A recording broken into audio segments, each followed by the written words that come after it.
హల్లెలూయా. మన ప్రభు అయిన యేసుక్రీస్తు నామములో మీకు శుభములు చెప్పి మిమ్మల్ని మేలుకొనడానికి, దేవుని వాక్యం వినడానికి, రెండని ఆహ్వానించడానికి మరోసారి మీ దగ్గరకు వస్తున్నాను. దేవుని వాక్యాన్ని చేతబెట్టుకొని మీ దగ్గరకు వస్తున్నాను. రండి ఆయన మాటలు ధ్యానిద్దాం. పరిశుద్ధుడా, నీకు వందనములయ్యా. మాతో మాటలాడుమని క్రీస్తు నామములో అడుగుచున్నాను తండ్రి, ఆమేన్. మేల్కున్నారా లేదా అండి? ఎప్పుడో మేల్కున్నారు కదా. ఇప్పుడు 7 గంటలు అయిపోయింది. ఈ పాటికే మీరు దేవుని సన్నిధిలో వ్యక్తిగతంగా ప్రార్థించుకోవాలి. ఈ క్లుప్త ధ్యానంతో మీరు సరిపెట్టుకోకూడదండి. ఈ విన్న సందేశంలోని సారాన్ని మనసులో పెట్టుకొని దినమంతా ధ్యానించాలి. మీరు వ్యక్తిగతంగా ప్రభువును స్తుతించాలి. చూసారంటే, ప్రభువును స్తుతించటం అనేది ఎవరి మట్టుకు వారు చేయాల్సిన పని. అందరూ కలిసి ప్రభువును స్తుతించి పాటలు పాడుతుంటాం, హల్లెలూయా అంటాం, అది వేరే విషయం. కానీ మీరు ప్రతిరోజు దేవుణ్ణి స్తుతించాలి. ఎందుకు అంటారా? లక్షల కొద్ది కారణాలు ఉంటాయి మీరు గ్రహించుకుంటే. ఎన్నో విషయాల్లో దేవుడు మేలులు మనం అనుభవిస్తూ ఉన్నాం. మీరు మొదలు పెడితే స్తుతించటం మీకు అర్థమవుతుంది. ఇంకెన్ని కొరతలు, ఎన్ని విషయాల్లో దేవుని మనం స్తుతించాలి, ఎన్ని కొరతలు ఆయన తీర్చాడు అని. ప్రభువును ఎంతగా మనం స్తుతిస్తే అంతగా మనం దీవించబడతాం. ఆయన మనలోని లోట్లను సరిచేయటానికి వచ్చిన వాడండి, తప్పులు కనిపెడటానికి వచ్చిన వాడు కాదు ప్రభు. లోకంలో మనుషులందరూ చూడండి, మన తప్పులను కనిపెట్టి ఏం వెతుకుతున్నారు ఈ రోజుల్లో కదా. పక్క వాళ్ళ తప్పులు కనిపెడటానికి ఏం సర్చింగ్ అంటే, ఏమి అన్వేషణ చేస్తారంటే, ఆ యూట్యూబ్లో ఉన్న వాళ్ళ మాటలన్నీ వెతికి వెతికి వెతికి ఎక్కడన్నా ఏదన్నా లొసుగు దొరుకుతుందా అని దాన్ని పట్టుకొని గందరగోళం. ఏంటంటే ఒక వ్యక్తి ఎదుటి వ్యక్తిలోని తప్పును కనిపెడటానికి ఎంతగా అబ్జర్వ్ చేసి ఎప్పుడు అదను చిక్కుతుందా అని చెప్పి దాన్ని బట్టి అవమానాలు చేయటం, నిందించటం, దూషించటం, ప్రబలం చేయటం. చూడండి, తప్పులో ఆనందించడానికి ఏముందండి? తప్పును కప్పటానికి వచ్చాడు మన ప్రభు, తప్పును దిద్దటానికి వచ్చాడు మన ప్రభు, కప్పును కడగటానికి వచ్చాడు మన ప్రభు. తప్పులు లేకుండా మనల్ని పరిపూర్ణులు చేయడానికి యేసుక్రీస్తు తన రక్తాన్ని చిందించాడు. మీరు ఎప్పుడన్నా అవసరం చేసుకున్నారా మీ జీవితాల్లో ఎన్ని తప్పులున్నాయని? పాపాలు అంటే అది పెద్ద మాట కదా, అందుకని తప్పులు అంటున్నాను. ఆజ్ఞాతిక్రమం అనేది పాపం, సకల దుర్నీతి పాపం. దేవుని మనసు కలిగిన వ్యక్తి మనసాక్షిని కూడా కాపాడుకుంటాడు. కాబట్టి అసూయ, ద్వేషము, కఠినమైన మాటలు, అసభ్య ప్రవర్తన, కోపము, ద్వేషము, పగ, ఇతరులను అవమానపరిచే విషయాలు, ఇతరులను నిందించే విషయాలు, ఇతరులను హింసించే విషయాలన్నీ కూడా మనం దేవునికి వ్యతిరేకంగా చేస్తున్నామన్నది గమనించాలి. మనుషుడు చేసే ప్రతి పాపము దేవునికి వ్యతిరేకంగా చేస్తున్నామండి. నేను దేవుడిని ఏమనలేదే, మా అమ్మనే కదా తిట్టాను. నేను దేవుడిని ఏమనలేదే, మా బ్రదర్నే కదా దూషించాను. నేను దేవుడిని ఏం అనలేదే, నా భార్యనే కదా నేను బాగా చెత్తగొట్టాను అన్నట్టు కొంతమంది సముదాయించుకుంటున్నారు. చూడండి, దేవుని వాక్యానికి విరుద్ధంగా నువ్వు చేసే ప్రతిదీ దేవునికి వ్యతిరేకంగా చేయటం. అందుకే ఆ తప్పు అయిన కుమారుడు తిరిగి వచ్చినప్పుడు తండ్రి దగ్గర ఏ ఒప్పుకున్నాడో తెలుసా? తండ్రి, నీకు విరోధముగాను పరలోకమునకు విరోధముగాను నేను పాపం చేశాను. తండ్రికి విరోధంగా చేశాను, పరమ తండ్రికి, పరలోకానికి విరోధంగా నేను పాపం చేశాను. మనం ఇతరుల పట్ల తప్పు చేసినప్పుడు వారికి వ్యతిరేకంగా చేస్తున్నాం, దేవుని ముందు చేస్తున్నాం. కాబట్టి దేవుని ముందు, మనుషుల ముందు కూడా మన హృదయాలను సరి చేసుకోవాలి, వంకరతనాలను సరి చేసుకోవాలి. వంకర అంటే ఏంటంటే తిన్నగా నడవమన్నాడు ప్రభు. మన ప్రవర్తన యథార్థంగా ఉండాలి, మన ప్రవర్తన తిన్నగా ఉండాలి. ఇటు అటు లస్సు వంకర తిరిగే రీతిగా ఉంటే అది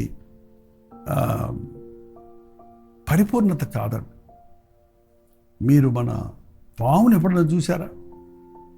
పాము నేల మీద ప్రాకుతున్నప్పుడు అది మనలాగా స్ట్రైట్గా నడుస్తుందా? పోనీ తాబేల్లాగా మెల్లగా లేక గుర్రంలాగా వేగంగా వెళ్తుందా? దాని షేప్ ఎలా ఉంటుందో మీరు చూడండి. అది ఇటు వెళ్ళిపోతూ ఉంటుంది. దానికి వంకర టింకర ఎటు వెళ్తుందో తెలియదు, ఏం చేస్తుందో తెలియదు. కొంతమంది బ్రతుకులు అలాగే ఉంటారు. ఒక స్టెబిలిటీ లేదు, ఒక స్థిరత్వం లేదు. కాసేపు ఒక మాట, మరి కాసేపు ఒక మాట. అంటారు, వెళ్తానంటారు, వెళ్ళనంటారు, చేస్తానంటారు, చేయనంటారు, మాటిస్తారు, నెరవేర్చరు. అలాంటి స్థితిలో ఉంటే మనల్ని అపవాది అస్థిరులుగా చేసి పడేసింది అన్నమాట. ఓసారి యేసుప్రభు ఒక సమాజ మందిరంలో బోధిస్తున్నప్పుడు అక్కడ ఒక ఆమె నడుము వంగిపోయి ఎంత మాత్రము చక్కగా నిలబడలేని ఒక అమ్మాయిని చూశాడు. అనేక మంది ఉంటారు సమాజ మందిరంలో, కానీ ఒక ఆమె వికృతంగా ఉంది. ఆమె నడుము ఇలా ముందుకు వచ్చేసి గూనిలాగా నిలబడలేకపోతుంది. అలాంటి ఆ వ్యక్తిని చూసినప్పుడు, ఆమెను చూసినప్పుడు అనేకులు హేళన చేస్తారు, అసలు కొందరు ముఖం తిప్పుకుంటారు. కానీ యేసయ్య ఎంత గొప్ప దేవుడు అంటేనండి, ఎక్కడ కురింగిన వాళ్ళు ఉన్నారు, ఎక్కడ నలిగిన వాళ్ళు ఉన్నారు, ఎక్కడ బాధల్లో ఉన్నారు, ఎక్కడ వంకరోళ్ళు ఉన్నారు, లేక ఎక్కడ అపవిత్రులు ఉన్నారు, ఎక్కడ పాపులు ఉన్నారు, ఎక్కడ జీవితాన్ని నాశనం చేసుకుంటునే వారు ఉన్నారు, వారిని మీదనే ఆయన దృష్టి వచ్చాడు. నేను ఆరోగ్యవంతుల కొరకు కాదు, పాపులకు, రోగులకే, ఆరోగ్యవంతులకు కాదు, రోగులకే వైద్యులు అవసరం. అలాగే నేను ఆరోగ్యవంతుల కోసం కాదు, లేక మంచివారి కోసం కాదు, పాపులను వెతికి రక్షించడానికి వచ్చామన్నాడండి. ఆమెను చూచి, ఆ నడువంగిన స్త్రీని చూచి రమ్మని పిలిచాడంట. ఆమె అందరి ముందు ఆ సమాజ మందిరంలో లేచి నడిచి రావాలంటే అందరి కళ్ళు ఆమె మీద పడతాయి. అలా నడిచేస్తున్నప్పుడు అందరూ ఆమె చూసినప్పుడు అది ఆమెకి చిన్నతనంగా ఉంటుంది. కొందరు చూసి ఊరుకుంటాడా, ఏం తప్పు చేసిందో, ఏ పాపం చేసిందో, వీళ్ళ అమ్మ నాన్న ఏం పాపం చేశారు, వీరికి ఏ శాపం ఉందో అని, ఏదో పాపం చేశారు కాబట్టి ఇలాంటి పరిస్థితి అనేది ఈ రోజుల్లో బాధల్లో ఉన్నోళ్ళని చూసి చెబుతూ ఉంటారు. చూడండి, మనకు వచ్చినప్పుడు మళ్ళీ సమర్థించుకుంటాం. అందరి ముందు రావాలంటే చాలా సిగ్గు, భయం ఉంటుంది. కానీ ఈ స్త్రీ ఆమెను పిలిచిన వెంటనే, ఆమె 12వ వచనం అండి, లూకా సువార్త 13:12. యేసు ఆమెను చూచి రమ్మని పిలిచి, అమ్మా, యేసు ఆమెను చూచి రమ్మని పిలిచాడు. ఆమె నడుమొంగిపోయి ఎంత మాత్రము చక్కగా నిలబడలేకుండా ఉంది. యేసు ఆమెను చూచి రమ్మని పిలిచాడు. ఆమె నడుచుకుంటూ వచ్చింది. సమాజ మందిరం అంటే కొన్ని వందల మంది ఉంటారండి. ఆ మధ్యలో నడుచుకుంటూ ప్రభు దగ్గరకు వచ్చినప్పుడు, అమ్మా, నీ బలహీనత నుండి విడుదల పొంది ఉన్నావని ఆమెతో చెప్పాను. ఆమె మీద చేతులు ఉంచగానే ఆమె చక్కగా నిలవబడి దేవుని మహిమపరచాడు.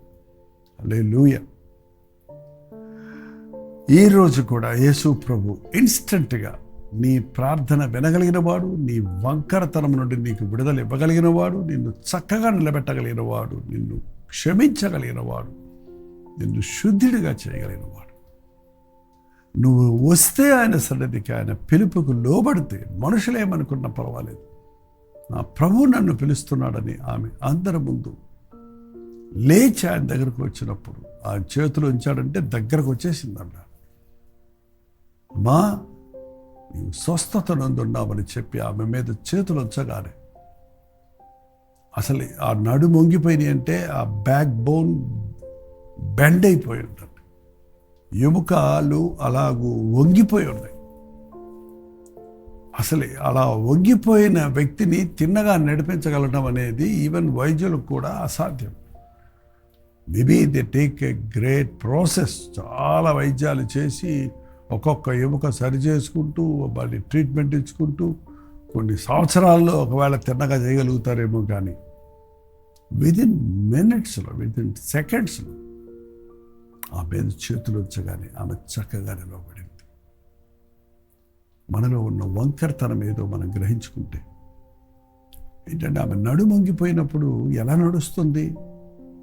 నడుము కిందకు వంగిపోయినప్పుడు ఇంత కింద చూసుకుంటూ నడుస్తుంది. ఆమెకి ఆకాశం కనపడటం లేదు, నక్షత్రాలు కనపడటం లేదు, సూర్యచంద్రులు కనపడలేదు, కిందనే చూసుకుంటూ వెళ్తుంది. చాలామంది వాళ్ళ మీకు శరీరం బాగానే ఉంది, మీ వెన్నెముక తిన్నగానే ఉందేమో, మీ నడుము వంగలేదు, మీరు తిన్నగానే చూస్తున్నారు, కానీ భూ సంబంధమైన వాటి మీద మీ మనసు పెట్టుకున్నారు. మీరు క్రీస్తుతో పాటు లేపబడిన వారైతే పైనున్న వాటి మీదనే కానీ భూ సంబంధమైన వాటి మీద మనసు పెట్టుకోకూడదని ప్రభు చెప్పాడు కదా. ఆధ్యాత్మికమైనటువంటి మకరతనం ఉందండి మానవుల్లో ఈరోజు. దేవుడిని వెతకరే, నన్ను వెతుకుడి అని ప్రభు అంటున్నాడు. దేవుని చిత్తాన్ని వెతకండి, దేవుని ప్రణాళికను వెతకండి, దేవుని సన్నిధి వెతకండి, దేవుని కృప కొరకు వేడుకొనండి. అంటే ఎంతసేపు ఏం తిందుమా, ఏం తాగుదుమా, ఏం ధరించుకుందామా, ఏం సంపాదించుకుందామా, ఏ వ్యవసాయం చేద్దామా, ఏ బిజినెస్ చేద్దామా, ఏ ఉద్యోగం చేద్దాం అనే ఆలోచనలతోనే మనుషుడు ఉండిపోయాడంటే శారీరరీతిగా మీ నడుమ అంగలేదేమో, కానీ మీరు ఆధ్యాత్మికంగా లోకం వైపు వంగిపోయిన వారిగానే ఉన్నారు, ప్రభు వైపు చూడలేని వారిగానే ఉన్నారు. ఈరోజు ప్రభు మిమ్మల్ని పిలుస్తున్నాడు, నా ఎద్దుకురా, నేను నిన్ను చక్కబెడతాను, నేను నిన్ను సరిచేస్తాను. ఆమె దగ్గరకు వచ్చినప్పుడు ఆమె మీద చేతులు ఉంచగానే ఆమె చక్కగా నిలవబడి దేవుని మహిమపరిచింది. చక్కటి జీవితాలు ఇవ్వడానికి ప్రభు ఆశ కలిగి ఉన్నాడండి. మీ జీవితం చక్కగా ఉందా? చక్కటి కుటుంబం ఉందా? చక్కటి బిడ్డలు ఉన్నారా? చక్కటి సంపాదన ఉందా? చూడముచ్చటైన కుటుంబంగా మీ చుట్టూ ఉన్న వారు యేసును నమ్మిన వారిగా మిమ్మల్ని ప్రత్యేకంగా చూడగలుగుతున్నారా? కుటుంబంలో ఘర్షణలు, కుటుంబంలో గొడవలు, కుటుంబంలో అల్లర్లు, అన్ని విచారాలు, దుఃఖాలు, నష్టాలు, అప్పులు, శ్రమలు ఉంటే చక్కగా ఉన్నట్ట అర్థం? ప్రభువు రమ్మంటున్నాడు, నేను చక్క చేస్తాను, నీ ఆర్థిక సంపాదనను నేను సరిచేస్తాను, నీ కుటుంబంలో ఉన్న బిడ్డలను నేను సరిచేస్తాను, నీ జీవిత విధానాన్ని నేను సరిచేస్తాను, నా గాయపడిన చేయితో నిన్ను ముడతానని ఈ రోజున మిమ్మల్ని ఆహ్వానిస్తున్నాడు. అవునయ్యా, నేను వంగిపోయానయ్యా, మద్యం వైపు వంగిపోయానయ్యా, పొద్దున్న లేస్తే అటే లాగేస్తుందిరా మనసు, డబ్బు వైపు వంగిపోయానయ్యా, పొద్దున్న లేస్తే డబ్బు గురించి ఆలోచన, నేను వంగిపోయానయ్యా, పొద్దున్న లేస్తే తప్పైన సంబంధాలు పెట్టుకొని తప్పైనటువంటి వ్యామోహంలో ఉంటున్నానయ్యా, లోకం వైపే వంగిపోయానయ్యా, నేను నీ వైపు చూడలేకపోతున్నాను, నన్ను సరిచేయమని అడిగితే ఇప్పుడే ప్రభు తన చేతులోంచి నిన్ను సరిచేయడానికి సిద్ధంగా ఉన్నాడు. ప్రార్థన. పరిశుద్ధుడ, ప్రేమగల తండ్రి, ఒక్కసారి నీ బిడ్డలను చూడయ్యా. మా శరీరాలకు నువ్వు ఆరోగ్యం ఇచ్చావు, మా నడుములు గట్టిగానే ఉన్నవి, కానీ మా మనస్సు వంగిపోతుందయ్యా, లొంగిపోతుందయ్యా, పాప ఇచ్చల వరకు పరిగెడుతుందయ్యా, లోకాశల వరకు ఆశిస్తుందయ్యా. పైనున్న వాటి మీద కాక భూ సంబంధమైన వాటి మీదనే మా మనసు పెట్టుకొని మరణించిన తరువాత జీవితం ఉందన్న సంగతి మరచి నిరంతర రాజ్య వారసులు అవ్వాలనే ఆశను విడిచి తాత్కాలికంగా ఈ పోరాటాలు చాలనుకుంటూనే ఎవరెవరు నాయన నీకు దూరముగా ఉంటున్నారు అట్టి వారిని సమయంలో కనికరించు. నీ కౌగిల్లో చేరితే, నీ గాయపడిన హస్తాలతో ముడితే ప్రయోజకులుగా చేస్తామని, రోగులను స్వస్థపరుస్తామని, పాపములు క్షమించుటకు అధికారము కలిగిన వాడివి కనుక ప్రతి దోషము నుండి మమ్మల్ని విడిపిస్తామని నమ్ముచూ నీకు వందనాలు చెల్లిస్తున్నాం. ఈ సమయంలో లైవ్లో వీక్షిస్తున్న ప్రతి ఒక్కరు కూడా విడిపించబడుటకు, చక్కగా నిలువబడి నిన్ను స్తుతించుటకు, నీ కొరకు జీవించుటకు సహాయం చేయమని క్రీస్తు నామంలో అడుగుచున్నాను తండ్రి. ఆమేన్. తండ్రి అయిన దేవుని యొక్క ప్రేమయు, కుమారుడైన క్రీస్తు యొక్క కృపయు, ఆదరణకర్త అయిన పరిశుద్ధాత్మ యొక్క సహవాసం కూడి వచ్చిన మనందరికీ ఇప్పుడున్న సదాకాలం తోడయుడుగాక. ఆమేన్. దేవుని స్తోత్రం. మీ ప్రార్థనా స్తోత్రాల భారాలు 954041 నెంబర్కి, ఇతర దేశాల్లో ఉంటే 91001008 నెంబర్కి తెలియజేయండి. మరి డాక్టర్ జై పాల్ యూట్యూబ్ ఛానల్ మీరు సబ్స్క్రైబ్ చేసుకోండి. మీరు ఎక్కడెక్కడ నుంచి చూస్తున్నారో మీ పేరు, ఊరు, చోట్ల టైప్ చేయండి. మీ కొరకతో భారంతో ప్రార్థిస్తున్నాం. మీ భారాలు మాకు పంపినప్పుడు అవి ప్రభు సన్నిధిలో ఉంచి వేడుకుంటున్నాం. మీరు కూడా ప్రార్థించండి, తప్పక జయమిస్తాడు. డాక్టర్ జై పాల్ యూట్యూబ్ ఛానల్ సబ్స్క్రైబ్ చేసుకోండి. ఇతరులకు కూడా వాటిని షేర్ చేయండి. కల్వరి దర్శనం టీవీ కార్యక్రమాల కొరకు ప్రార్థించండి. అనేక భాషల వారిని ప్రభు కొరకు సంపాదించాలని ప్రయత్నిస్తున్నాం. మా కొరకు ప్రార్థించండి. ప్రభు చిత్తమైతే మధ్యాహ్నం 3 గంటల హెచ్చరిక, అలాగే రాత్రి 9 గంటలకు కల్వరి ప్రతిధ్వనిలో లైవ్లో, వీలైతే జూమ్లో మళ్ళీ కలుసుకుందాం. అంతవరకు దేవుని మహాకృప మీ తోడైన కాక.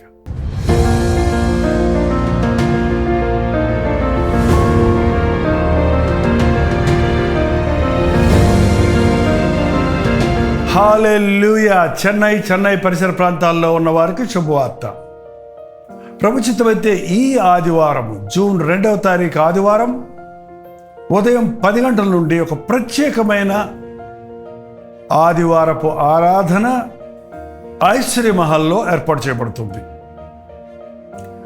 సంఘమంతా ఒకటిగా చేరి ఆరాధించడానికి చెన్నై పరిసర ప్రాంతాల్లో ఉన్న వీరు టీవీ ప్రోగ్రామ్స్ ద్వారా, సోషల్ మీడియా ద్వారా దేవుని వాక్యాన్ని విని బలపడుతున్న మీరు కూడా పాల్గొని మిమ్మల్ని వ్యక్తిగతంగా చూడటానికి, మీకోసం ప్రత్యేక ప్రార్థన చేయడానికి అవకాశం దొరికినట్లుగా ఈ ఐశ్వర్య మహల్లో ఈ ఆదివారపు ఆరాధన ప్రభువు బల్లతో, ప్రేమ విందుతో ఏర్పాటు చేస్తున్నాం. రండి, పాల్గొనండి. కుటుంబాలుగా రండి. మీ బంధువుల్ని, స్నేహితుల్ని కూడా ఆహ్వానించండి. ఒక గొప్ప ఉద్యమాన్ని, ఒక గొప్ప ఆశీర్వాదాన్ని, ఒక గొప్ప అభిషేకమును పొందినట్లుగా సిద్ధపడుతూ రండి. దేవుని సన్నిధిని అనుభవించండి. జ్ఞాపకం ఉంచుకోండి, జూన్ 2వ తారీఖు ఆదివారం ఉదయం 10 గంటల నుండి. చిరునామా గమనించండి. ఐశ్వర్య మహల్, 151 జవహర్లాల్ నెహ్రూ రోడ్, అరుంబాకం, చెన్నై. ఈ విషయంలో మీకు ఇంకా వివరాలు కావాలంటే ఈ క్యూఆర్ కోడ్ మీరు స్కాన్ చేసుకోవచ్చు, లేదా ఈ క్రింద ఇవ్వబడినటువంటి నెంబర్లకు మీరు కాల్ చేయవచ్చు. రండి, మనందరం కలిసి ప్రభునామాన్ని మహిమపరుద్దాం.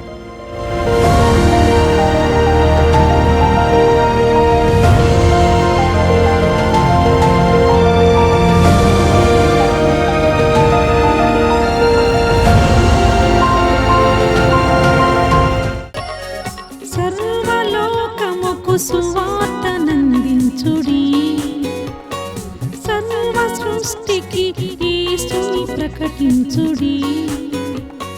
సర్వలోకముకు సువార్తనందించుడి, సర్వ సృష్టికి యేసుని ప్రకటించుడి. హల్లెలూయా. తణుకు పరిసర ప్రాంతాల్లో ఉన్న వారికి శుభవార్త. తణుకులో ఒక గెట్ టుగెదర్ ఏర్పాటు చేయడానికి మీలో అనేకులు ఎప్పటి నుంచి అడుగుతున్నారు. ప్రభు చిత్తములో ప్రార్థించి, ఇదిగో జూన్ 19వ తారీఖు బుధవారం మధ్యాహ్నం 2 గంటల నుంచి 5 గంటల వరకు, 6 గంటల నుంచి 10 గంటల వరకు 2 సెషన్స్గా ఈ 1 day get together BVR function హాల్లో ఏర్పాటు చేస్తున్నాం. చిరునామా గమనించండి. బీవీ రావు ఫంక్షన్ హాల్, నెక్ function hall, opposite to D Mart, bypass road, Tanuku. ఇంకా విషయమే మీకు వివరాలు కావాలంటే 89393939 నెంబర్కి మీరు కాల్ చేయొచ్చు. క్రింద ఇవ్వబడినటువంటి వాట్సాప్ నెంబర్లకు మీరు వాట్సాప్ మెసేజ్ పెట్టచ్చు, లేదా ఈ క్యూఆర్ కోడ్ స్కాన్ చేసుకోవచ్చు. తప్పకొస్తారు కదా. సర్వలోకముకు సువార్తనందించుడి, సర్వ సృష్టికి యేసుని ప్రకటించుడి. ఉదయ